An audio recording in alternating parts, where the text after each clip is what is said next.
Hello everyone, and welcome back to the Fluctus channel.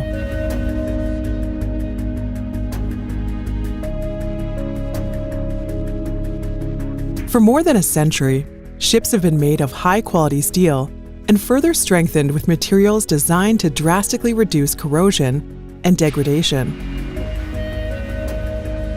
But the high seas are not a particularly friendly place.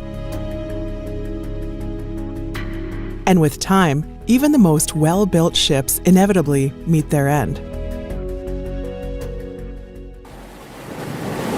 This can come either through accidents, age, excessive corrosion, or simple replacement by a newer model.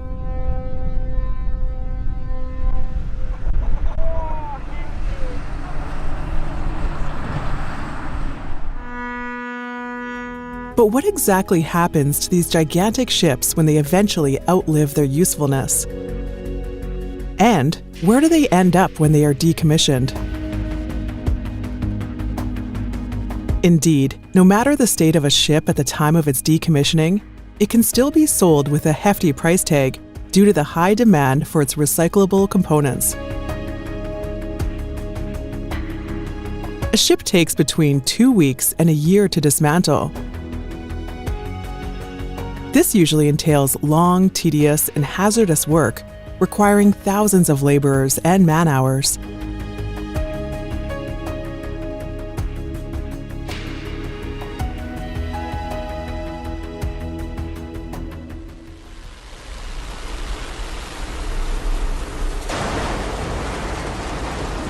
The need for manual labor is one of the reasons why about 90% of all shipbreaking in the world takes place in countries like China, India, Bangladesh, Pakistan, and Turkey.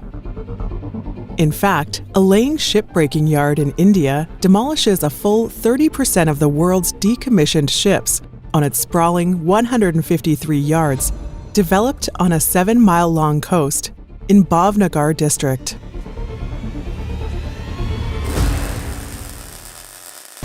The ship-breaking process is not only labor-intensive, but has been listed among the most dangerous jobs in the world.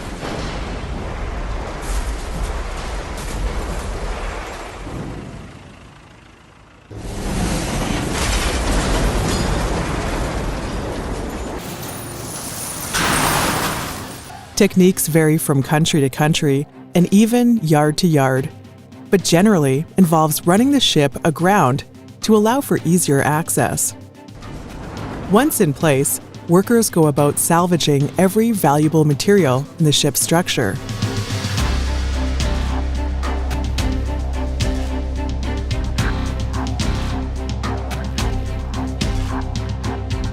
This starts with draining hydraulic fuels and oils.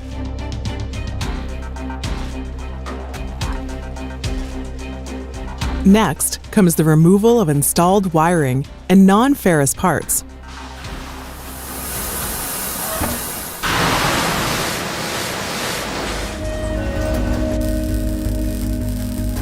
Lastly, the remaining iron structure is cut into smaller sections for recycling.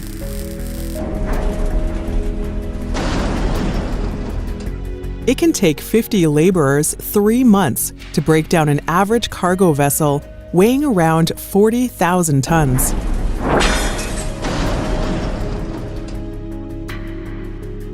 Among the chief hazards workers need to contend with are the accidental melting of toxic materials, exposure to asbestos and heavy metals, and explosions caused by leftover fuels from storage tanks.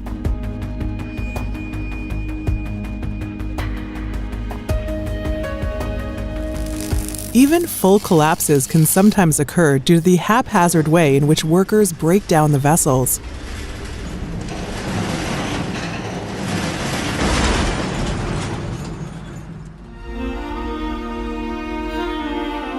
On the other side of the world, decommissioned ships suffer a very different fate.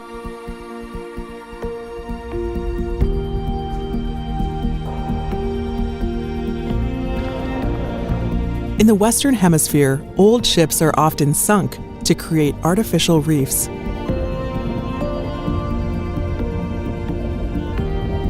Such reefs are integral to establishing new habitats for marine life and are seen as a much more efficient and environmentally friendly form of recycling than the long, hazardous shipbreaking process.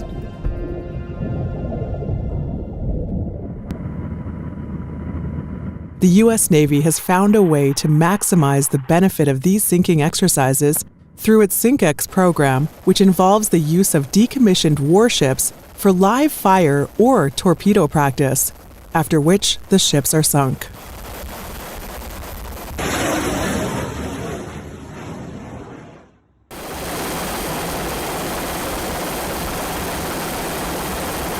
This practice has two main benefits. First, it leads to the creation of new artificial reefs to replace natural reefs that may have been damaged or destroyed by industrial activities. These artificial reefs also increase fish population and serve as dive sites.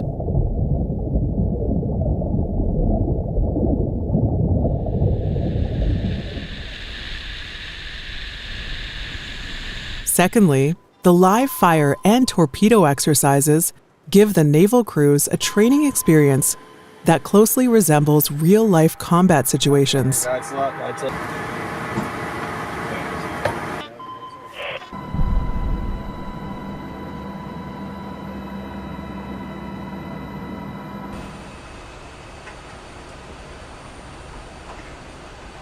The process of loading and firing a torpedo aboard a naval ship or submarine is not simple. Torpedoes require a healthy mix of manual and mechanical efforts to be put into firing position. Once in place, they are loaded into the torpedo tubes, which are then sealed completely to prevent leakage.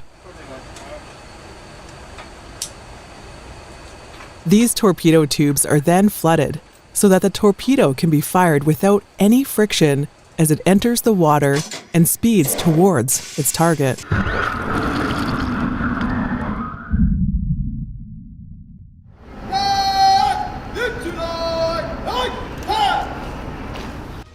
Over in the Australian Navy, ship decommissioning is always marked by very colorful official ceremonies, during which the ships are ushered into retirement with much reverence and recognition for services rendered.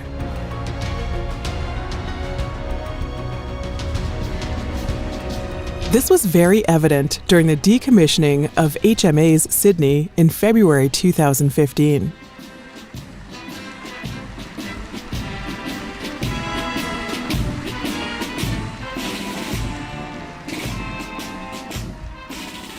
"32 years of service is a very long time in anybody's book. And to represent this nation, our people and our country, internationally and domestically over a 32-year period, firmly places this HMAS Sydney as a significant part of Australia's naval story.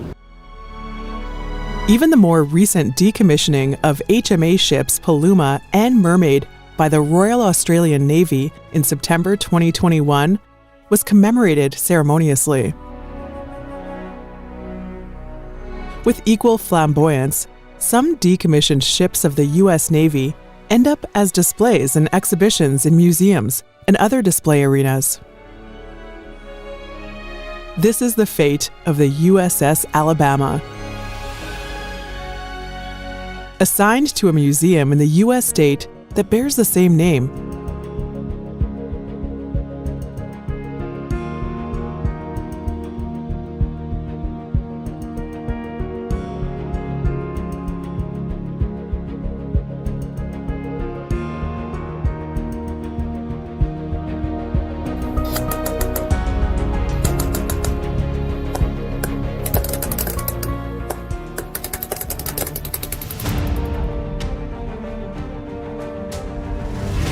Others, like the HMS Victory and the USS Constitution, have been restored to full sail despite being first launched all the way back in the 1700s.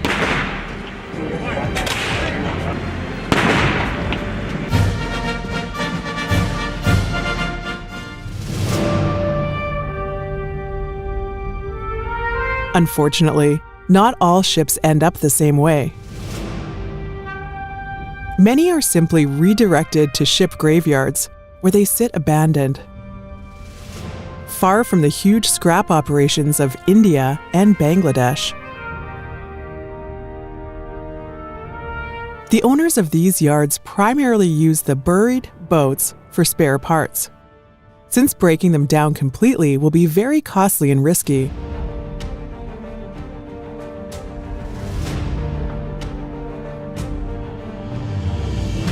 One of the largest and most popular of such sites is the Staten Island Boat Graveyard in Rossville, USA.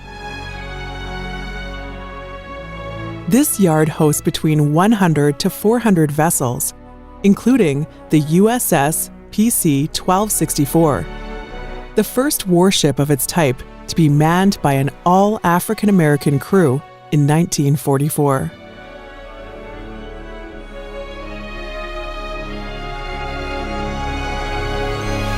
Such sites are not a complete waste, however, as it sometimes serves as film sets and tourist destinations for boat lovers of all ages. Despite their flamboyance on the day of their launching, the end of every boat, ship, and mega yacht in use today can hardly be foretold. But it is worth remembering the countless voyages each vessel has made across the vast ocean of the world.